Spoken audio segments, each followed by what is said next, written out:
é que é a nossa relação com os bens materiais? Jesus te proíbe de ter alguma coisa? Não. Ele sabe que a gente precisa do dinheiro, ele sabe que a gente precisa das propriedades, ele sabe de tudo. O que ele condena? Há um filósofo que diz que a gente tem que fazer com que o dinheiro volte a ser só uma moeda e não o Senhor. Eu tenho que destituir do dinheiro o poderio que ele tem. Então nós somos filhos de quem? De Deus. Nós servimos a quem? É verdade? Mais ou menos. Compreenda a seriedade disso. Eu posso ter a quantidade de dinheiro que eu quiser, o dinheiro não pode me ter. Eu posso ter a quantidade de propriedade que eu quiser, essa propriedade não pode me possuir. Então eu tenho que ter uma liberdade em face das coisas que eu tenho, porque elas não podem me possuir, mas eu posso tê-las e posso usar delas para ajudar o meu irmão. Então, qual é a grande riqueza que você tem? Qual é a grande riqueza? Fala para mim. Se hoje é o momento da minha morte, qual que é a maior riqueza que eu tenho? É somente aquela que eu posso carregar para o céu. Caixão tem gaveta? Porque tanto de joia da rainha ficou para quem? Compreendem? A roupa que está pendurada no seu armário, que não serve, pertence a quem está nu. O pão que sobrou, tem alguém passando fome. Aquele tanto de sapato que a gente tem alguém que está descalço.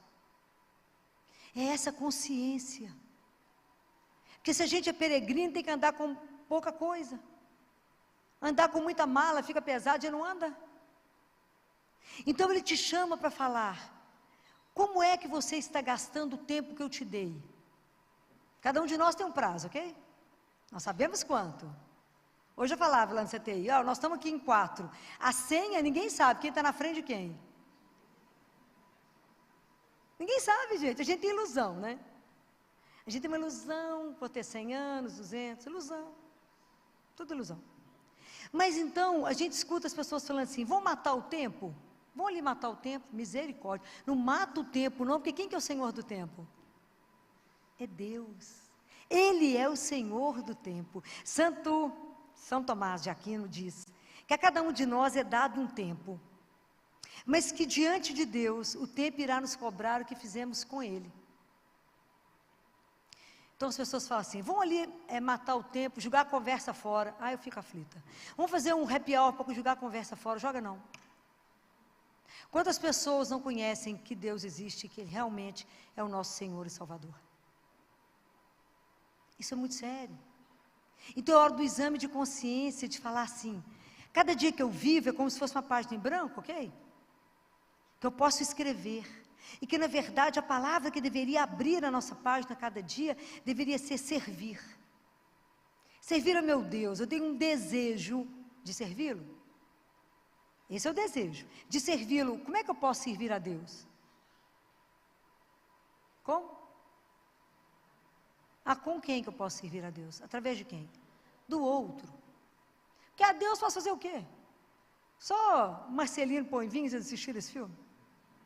Que sobe assim, olha para ele e fala assim, você está com a cara que está com fome? Pega um pedaço de pão, entrega para ele, ele desce da cruz. Foi santo aos 5 anos de idade? Quem não assistiu esse filme ainda tem que assistir, quer te chorar. Ele sobe em cima de uma mesa imunda, pura poeira. Olha para ele e fala assim, você está com a cara de fome? Entrega o pão e ele desce da cruz. É uma das coisas de morrer de chorar. É maravilhoso, um filme real, uma coisa de morrer. Ele chama Marcelino Pão e Vinho, que é o nome que Jesus põe nele. Porque ele começava a roubar o pão e o vinho dos monges, né? E o pessoal sem entender o que estava acontecendo, porque o pão era fatiado, ele tirava um pedaço, juntava o resto, subia correndo para entregar para Jesus. Era uma relação encantadora. Quando Jesus pergunta para ele, você sabe quem eu sou, Marcelino? Eu sei. Quem eu sou? Você é Deus. Você não tem medo, Marcelino? Não tenho medo. Espetacular. A relação deles, as conversas deles é algo que só uma criança na pureza podia fazer, né? Então, como é que eu posso servir a Deus?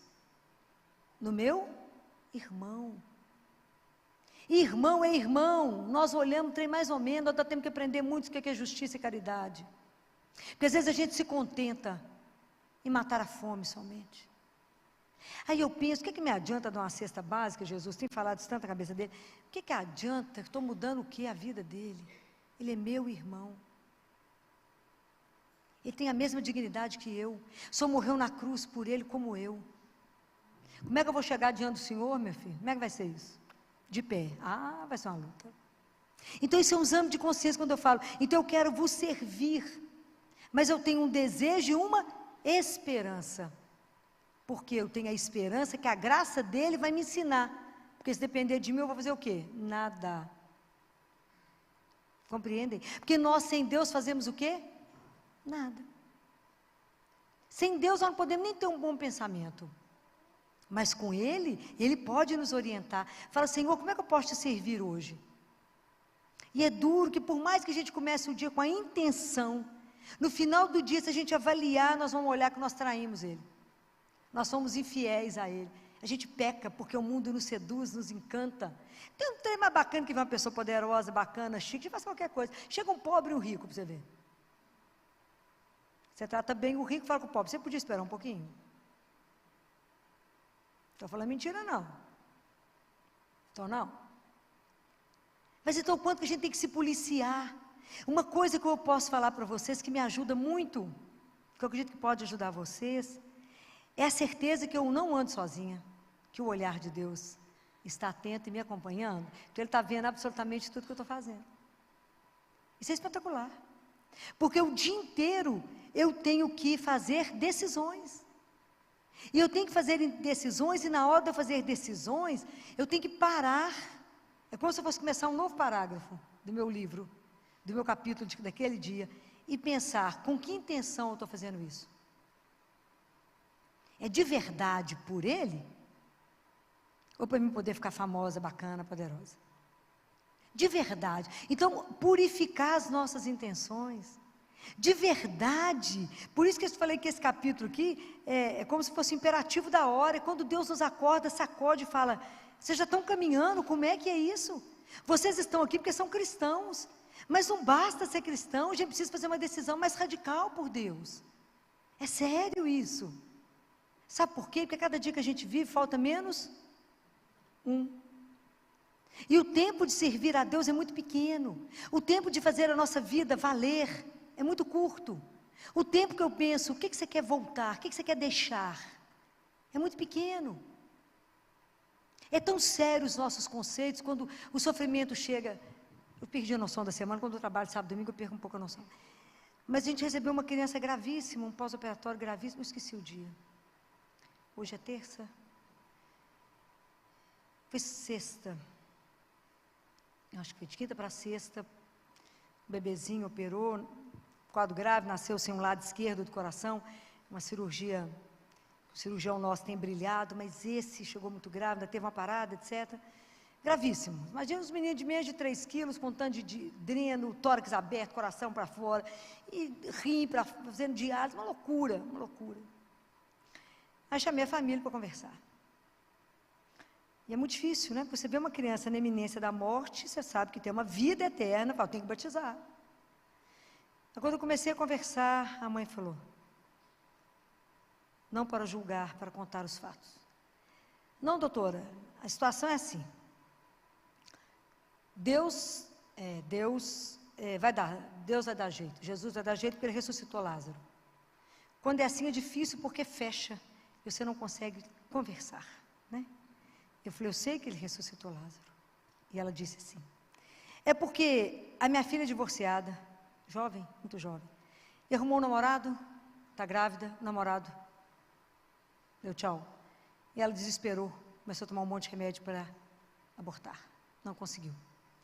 Mas a minha filha fazendo acompanhamento, doutor, em hospital sério, por que o governo, sobra tudo para o governo, não assina uma lei mandando matar? Eu falei, o mesmo Jesus que a senhora falou que ressuscita Lázaro, é o mesmo que disse, não matarás. Então, nós não podemos ter duas medidas. Mas a família inteira está sofrendo. Falei, e eu mato o inocente? Que não tem condição de se defender? Nós vamos até o fim. E não se esqueça que o sofrimento dele pode ser a salvação de muitas almas dessa família. E ele melhorou, para fazer o que a gente já conhece, que é a melhora para a morte. Ele melhorou e morreu ontem. Quando eu achei que nós íamos dar pé nele, ontem eu falei, tá indo, foi embora. É quando eu acho assim que, né, a gente não sabe de nada. Mas a avó não deixou batizar. Eles eram evangélicos. Então essas coisas são muito sérias. Por isso que eu falei, qual é a minha motivação quando eu penso em fazer alguma coisa? Quando eu penso em fazer uma ação, o que me motiva? É sério demais. Como eu vou falar uma outra coisa, igual que vocês vão arrepiar o cabelo da cabeça. As mulheres nem vão me olhar, vão ficar com raiva de mim.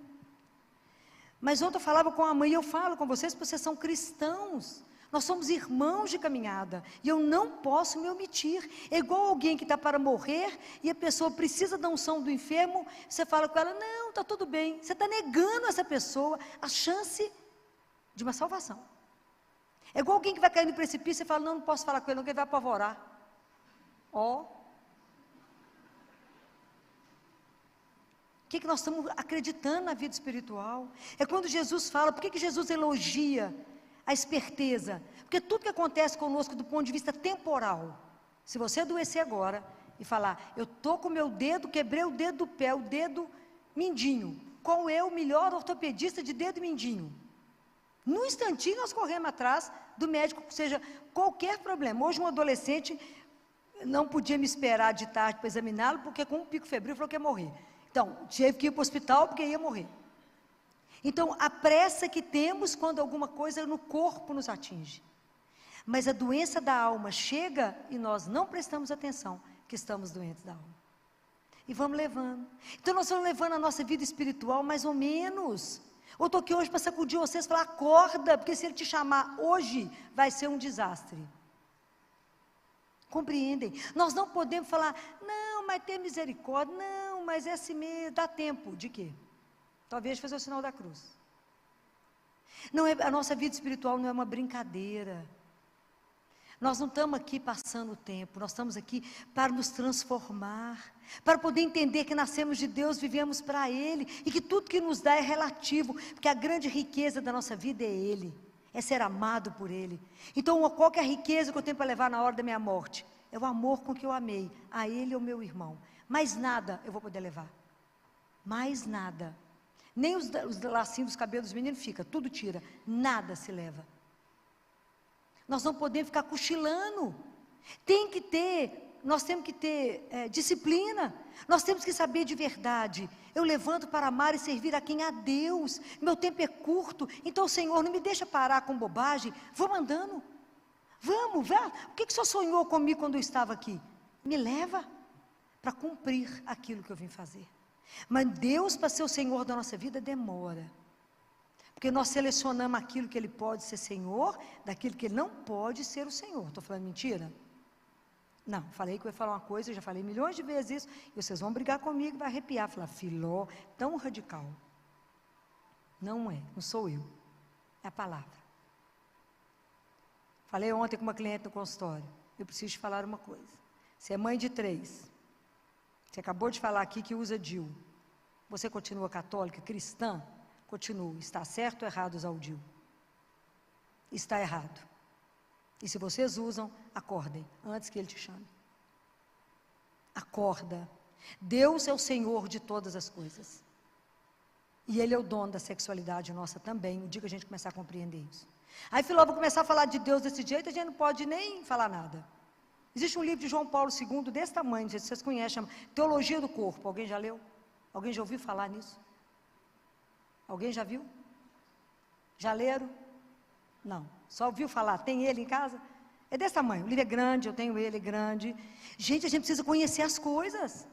Ele é o Senhor. Então, umas coisas a gente anda na palavra, outras coisas a gente cola.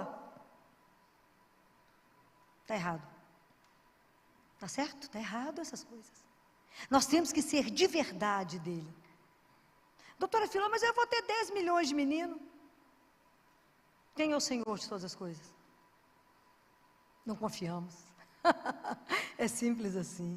Não, filho, eu que tenho que ter o controle, pois eu que tenho que ter um menino, ou dois, ou nenhum, eu que mando. Por quê? Porque Deus não é o Senhor. É sério, gente. A nossa conversão é algo de muita seriedade. Não dá para ter um pé no mundo e um pé em Deus. Mas nós temos que fazer diferença no mundo. Aonde você estiver, aonde você trabalhar, você tem que ser uma luz que reflete Deus. No seu compromisso, na sua alegria, na sua leveza, porque pertence a Ele. E Ele é o Senhor. Nada acontece sem que Ele permita. Se você falar, eu sou sua. Ah, como nós temos que caminhar. Então, quando ele fala, e ele fala isso, vocês correm para as coisas temporais, mas vocês são lentos nas coisas espirituais. Somos lentos, não lemos, não temos disciplina no coração, não temos disciplina com confissão, não temos disciplina com um tanto de coisa que diz respeito a Deus. E se eu não falar isso com vocês, o pecado é de quem? Meu. Por isso que aqui muito é dado e muito é exigido. Eu não posso fingir que eu não falei isso com vocês. A partir do momento que você tem essa informação, você faz com ela o que você quiser, ok? Porque a gente é livre. Mas nunca poderá dizer, nunca ouvi, Senhor. Nunca mais poderá dizer, eu não sabia disso. Essas coisas são de uma seriedade profunda. Porque nós temos que fazer opção todo dia. Que Ele é, e não pode existir um Senhor mais doce do que Deus. Mas nós temos que aprender a caminhar com Ele, a conviver com Ele, a se entregar por Ele, e a deixar, sabe, como eu gostaria de ser, como Madre Teresa um dia disse, eu sou um lápis, e Ele escreve o que Ele quiser. Como a gente poderia desejar isso, né? Eu sou um lápis, leve assim, para que Deus cumpra o que Ele quiser. Mas que a gente não coloque ordens em Deus, que a gente não coloque para Ele os nossos sis, né? Mas se a gente ter uma vida de gratidão, de leveza por ter sido criado por Ele, e que na nossa vida a gente seja exatamente aquilo que Ele sonhou. E a gente sair do nosso eu quero, para o que Deus quer. Sair daquilo que eu sonho um dia, que é aquilo que os primeiros cristãos faziam, que os apóstolos faziam, nós, o Espírito Santo e nós decidimos. Até a gente entender que o Espírito Santo é a alma da nossa alma. E que tudo a gente deveria pedir a Ele, me orienta, me faz pensar, me faz sentir, me mostra o caminho de Deus, me faça ver a vontade de Deus. Então hoje essa parábola é para a gente ser sacudido, porque às vezes a gente está naquela fase da nossa caminhada espiritual, naquela lentidão, naquela tristeza, naquela assídia, não sei se creio, e vem cá, Filó sacode vocês desse jeito, é melhor largar essa fé para lá, porque é exigente, o caminho nosso é um caminho de exigência, o caminho com Deus é um caminho estreito, mas é uma opção maravilhosa, que começa estreito, depois ele se alarga, porque andar na presença de Deus, qual é a dificuldade? É só a gente assumir que quer caminhar com Ele. Porque tudo mais, Deus faz por aqueles que são dEle. Deus não abandona nenhum filho, Deus cuida de todos os filhos. Então o dia que a gente aprender que a minha esperança, a minha confiança não está nos bens materiais que eu tenho, porque pode entrar na minha casa e roubar, posso ser hackeada, né? Pode pegar, entrar na minha conta bancária e levar tudo. Quanta gente entra em golpe, cai em golpe todo dia no celular. Mas o único que nunca vai nos trair, nunca vai nos decepcionar é um só, é o Senhor. Então a gente precisa pensar, e a minha função aqui é sempre colocar vocês para pensar. E pensar, não o que eu faço com o meu dinheiro, mas o que o dinheiro tem feito comigo. Em que ele tem me transformado. De verdade, quais são os valores que sustentam a minha vida. De verdade, quando o vento bate, aonde que eu me seguro? Quem é de verdade? Aquele que vai ser o meu esteio. Estão vivendo uma fase difícil, que não é brincadeira. Nós precisamos de Deus, né? Precisamos de rever as nossas opções. Todo aquele que faz opção por Deus jamais será decepcionado. Mas é preciso que em contrapartida a gente faça opção por Ele. Porque Deus é de uma doçura que Ele nunca vai te invadir. Jamais. Jamais Deus vai te obrigar a qualquer coisa. Porque Ele não precisa de nenhum escravo atrás dele, porque o amor é uma opção livre. Você pode obrigar alguém a te amar? Não. Você pode obrigar a amar alguém? Não. O amor é a coisa mais livre que une alguém. Com Deus também, né? Então, Ele tem uma proposta maravilhosa, nos criou, nos deu uma coisa que se chama liberdade, inclusive para dizer, foi um prazer, não quero caminhar contigo. Somos livres, absolutamente livres, né? Mas a proposta de caminhar com Ele é única e ela é maravilhosa. Saber que eu tenho minha confiança nele, e é só nele. Saber que todos os fios de cabelo da minha cabeça estão contados. E desejar que de verdade, eu não tenha somente como aquela figueira que quando um dia Jesus teve fome, né, e a gente tem que ser muito grato por ele ter sido tão humano, né, que ele teve fome como nós, e ele olhou as figueiras, e elas estavam bonitas, tinham muitas folhas, ele foi lá para achar um figo e não tinha. Então que a nossa vida a gente também possa ter, né, não uma aparência de cristã, mas que de verdade a gente tenha frutos. Que de verdade, a gente não é só aquela árvore frondosa, né? Falar, nossa, aquela pessoa reza. Não, qual é o fruto da sua vida? Qual é o fruto que acreditar em Deus gera em você? O que você tem gerado? Jesus disse que não tem uma árvore boa que dá um fruto ruim, e não tem uma árvore ruim que dá um fruto bom. Qual foi o fruto que Nossa Senhora deu? Qual é o fruto que ela deu? Jesus. A gente reza isso todo dia. E vocês titubearam. Salve, a gente reza, bendito é o fruto do vosso ventre, Jesus. Ela deu a nós a luz do mundo. Ela nos deu aquele que é o nosso Salvador, aquele que é o nosso amor, aquele que tudo pode, aquele que é o Senhor do impossível, aquele que você pode dizer, Jesus, eu estou ruim, e fala, estou aqui. Aquele que você pode entregar todas as suas misérias, que ele já conhece, os nossos medos, os nossos fracassos. Você pode visitá-lo ali, vive, não levar nenhuma solução para ele, que ele não precisa delas.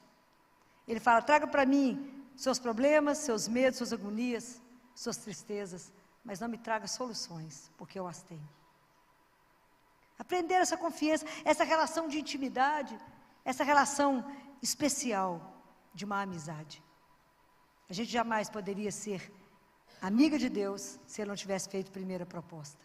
Já não vos chamo servos, mas tenho vos chamado amigos, porque o servo não sabe o que faz o seu Senhor, mas eu vos chamo amigos.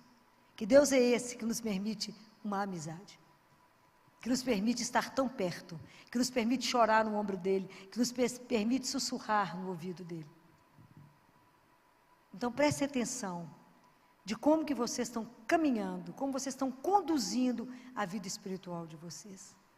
E lembrar que a cada dia, né, que São José Maria Escrivá fala, que a gente possa nunca ser surpreendido diante dele, porque tem um trecho na liturgia da morte, quando é celebrada uma missa, que diga, vai se abrir o livro da vida dessa pessoa. Então São José Maria Escrivá fala que a gente não seja surpreendido quando ele abrir o nosso livro, e nem a gente tenha vergonha quando ele for aberto no juízo universal, que está escrito que todos saberão tudo de todos. Então que a gente não tenha vergonha quando isso for dito diante de todos, né? Porque isso tudo é um sacudir mesmo para pensar o que nós estamos fazendo com tanta coisa que Deus nos deu. Eu me arrasto, eu caminho, eu tenho alegria, eu tenho gratidão. Como é que eu estou conduzindo as minhas horas? Como é que eu estou levando o meu tempo? Como é que eu estou vendo a vida? Né? Qual é o olhar que eu estou colocando na vida? A partir de, se eu tenho eu vejo essa vida como um presente que me foi dado, ou como uma pena para ser carregada, né? Um castigo a ser levado. Então é preciso que a gente volte a esse amor, primeiro amor. E faça uma declaração de amor a Deus e fale, Senhor, nós estamos aqui porque nós queremos caminhar. Nós desejamos vos servir e temos a esperança de que o Senhor será o nosso auxiliador. Será aquele que vai pegar na minha mão. Porque me ajuda, eu falo isso muito com vocês, vamos pedir a Deus que nos cure de ser grande.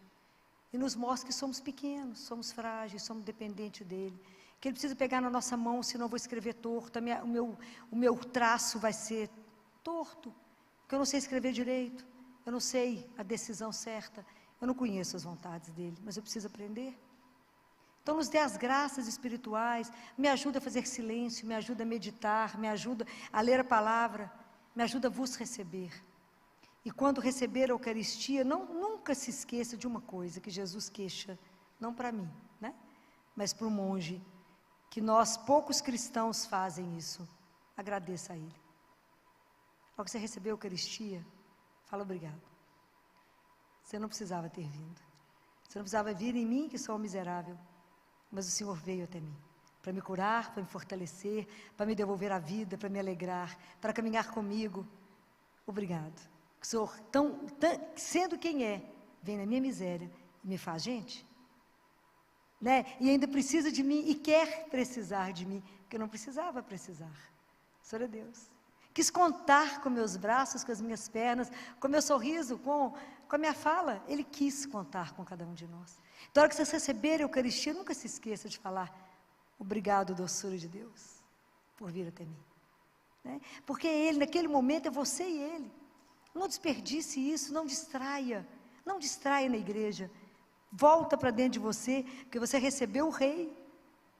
Quando você tem uma visita importante na sala, a gente não olha pela janela. A gente se concentra na visita, né? Então, quando a gente recebe Jesus, fecha nele. E naquele momento é você e Ele. É um momento sagrado. Né? Então, são coisas que a gente precisa aprender, aproveitar, mas pensar. Como é, hoje é o nosso dia do exame de consciência. Como é que eu estou conduzindo a minha vida cristã? Se eu tenho corrido diante para as confissões, para a Eucaristia, para a palavra, que são as fontes da minha cura, para que Deus possa trabalhar toda a nossa miséria, os nossos pecados, as nossas fraquezas, os nossos vícios, e nos fazer de verdade aquilo que Ele sonhou, para que a gente possa dar testemunho dEle por onde a gente passar. Você não precisa abrir a boca, pelo seu comportamento, as pessoas dirão, você crê? Claro, nós temos o mesmo Pai. E que Deus nos ajude a abrir essa consciência. Um só Pai, um Senhor, e todos irmãos. Que a gente possa aprender a ter um olhar sobre o outro e cuidar das dores e do sofrimento de um dos outros, que nem sempre é financeiro, que nem sempre é uma roupa que precisa, que nem sempre é um sapato, mas às vezes é uma solidão, às vezes é uma tristeza, às vezes é uma angústia, às vezes é um ouvido que está precisando para ser ouvido, às vezes é de um abraço. A pandemia já acabou, pode abraçar. A gente pode dizer para o outro, isso é importante. Você vai falar com o outro, estou aqui. Nós juntos vamos caminhar. Lembre que somos anjos de uma asa só. Precisamos da asa do outro, para que a gente possa voar junto. Então, que Deus nos conceda as duas graças que eu pedi. Servir é o desejo e a esperança. Que Ele nos cumule disso, para que um dia, quando Ele nos chamar, a gente possa estar de pé diante dEle e falar com Ele. Por vossa graça, nós conseguimos cumprir aquilo que nos foi dito. Louvado seja o nome de nosso Senhor Jesus Cristo. Para sempre seja louvado.